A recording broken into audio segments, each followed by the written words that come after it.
you have this slide shows the actual center, the European Center for Research in Medical Imaging, called the Cerimed. If you can have the next slide, I have no idea how we do, but someone, oh yeah, okay. So this is a center for excellence for devoted to research that is as a strong transnational and interdisciplinary component.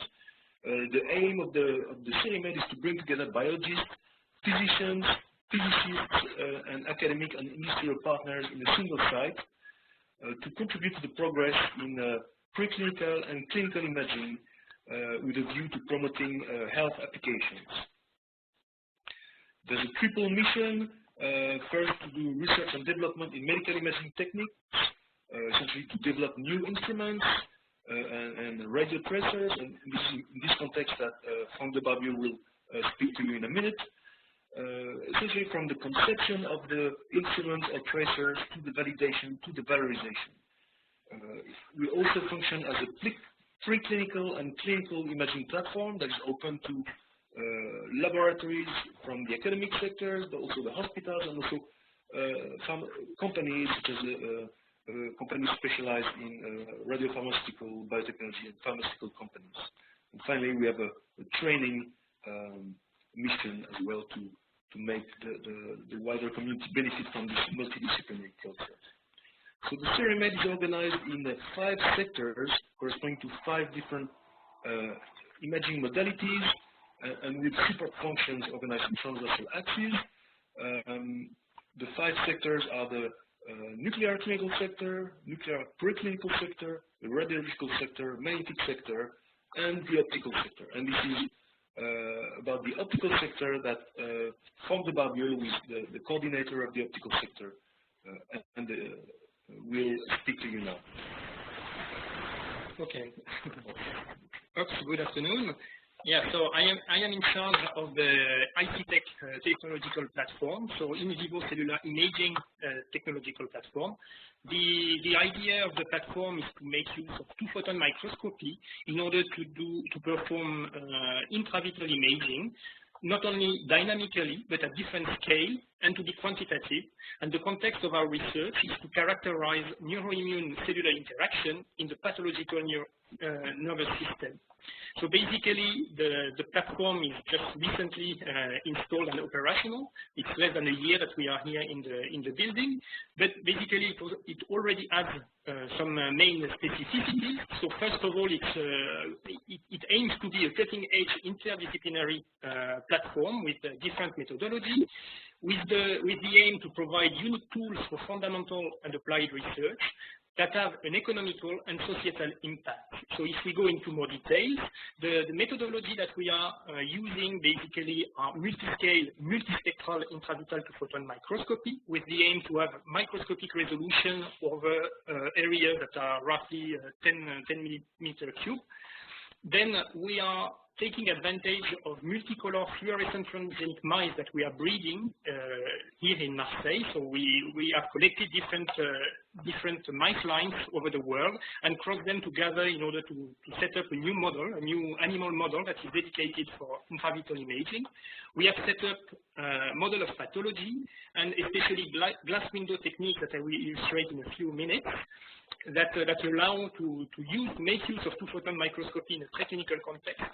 Then more recently, we are interested in CARS imaging in order to assess new parameters in the brain, typically the myelin content around neurons.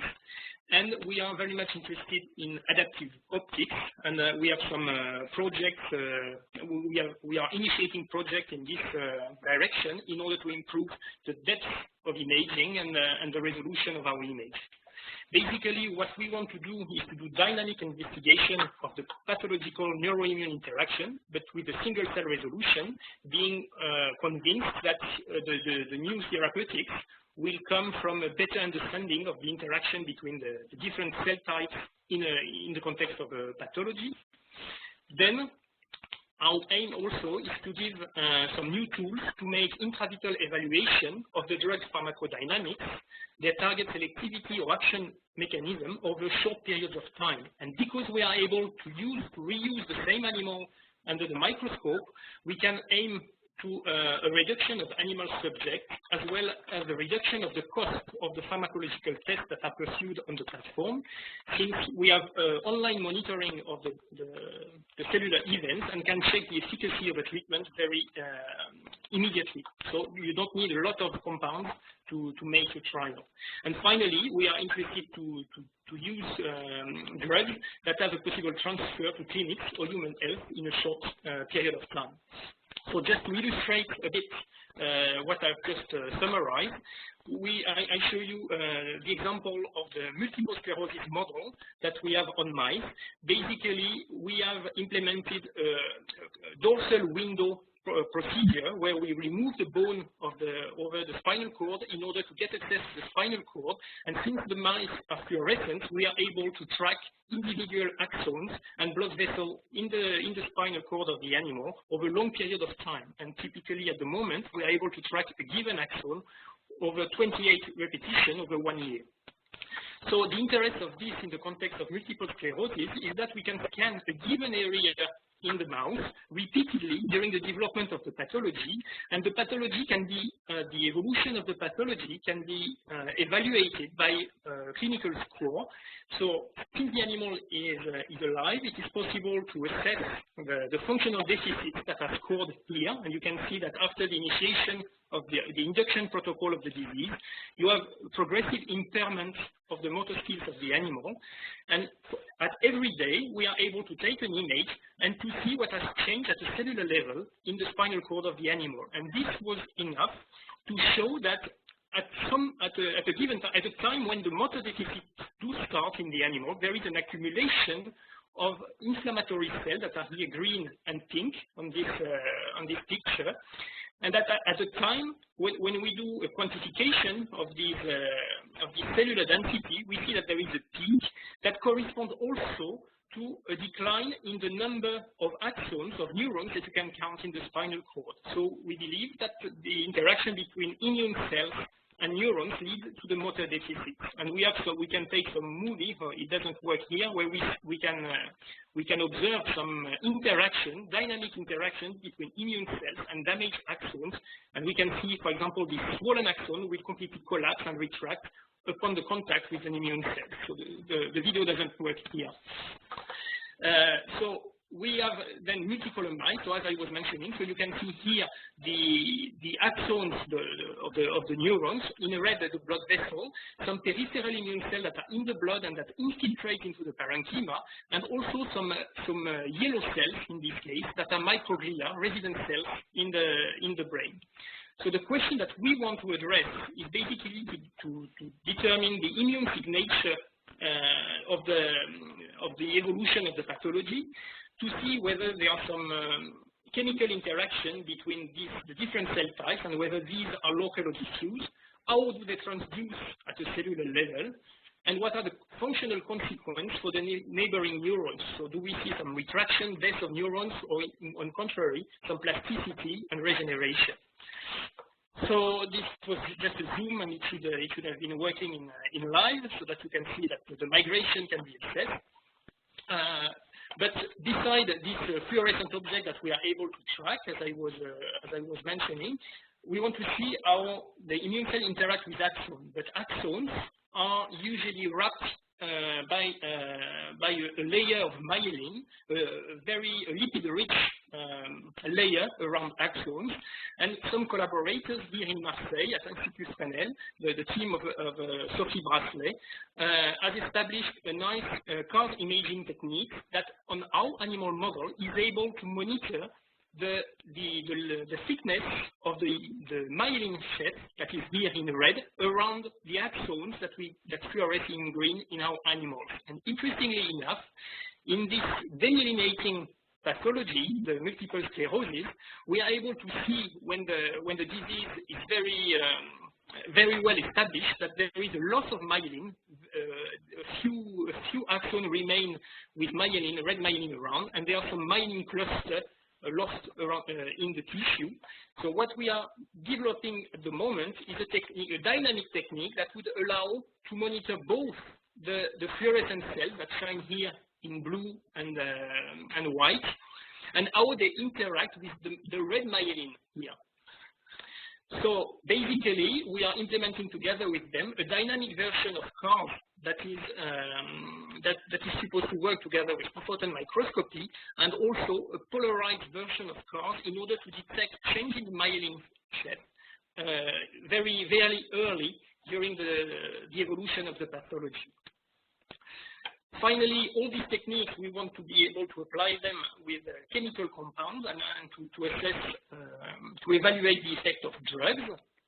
So we have already had an experience with SME, Vectorus, here in Marseille, in order to check their design was able into the tissue to cross the blood-brain barrier. So the picture that you see here is that we have simultaneously injected in this animal both a green non-permeant fluorescent dye and the permeant vector that was fluorescent in red. And after some time, we see that the red marker goes into the tissue while the green one is kept inside the vascularization. And the reason why I show that is to confirm that with very small amounts of peptide or drug, here in this case it was 30 nanomole that was injected into the vascularization of a single mouse, we were able to quantify the permeation of the agent into the parenchyma here in the top layer. Whereas when the agent was a scrambled version or a different version, it was impermeant and was remaining into the bloodstream. So basically, this is the expertise and the context of research that we have. On the platform, we of course are interested in getting collaborators, and that would be motivated to join their force into this framework. Essentially, what we have instruments and nice models. What we do need at the moment is to aggregate some skilled and motivated human resource in the context of research on neuroinflammation in the spinal cord. So this is the context. And then the keywords that we could use in order to look for partners would be two-photon microscopy, CARS imaging, adaptive optics. We are of course very much interested into automated analysis tools in order to do multi-channel segmentation, tracking in 3D, correlative analysis or classification. We can already propose some service to drug company in order to test some compounds that would have some fluorescent tag bound to them.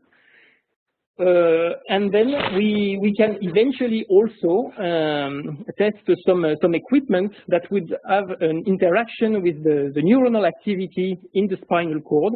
We had some discussion with different partners that have been summarized here by the logo, and in particular for the stimulator, we have applied for an H2020 program with the company Axon, whose aim was to develop stimulator to go into the spinal cord to see how the stimulation would influence the recruitment of immune cells.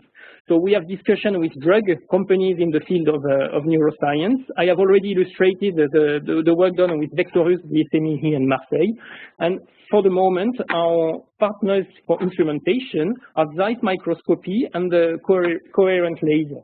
But we can, of course, welcome some other partners. That's about what I was to say about the platform, and I can answer your questions. Thank you.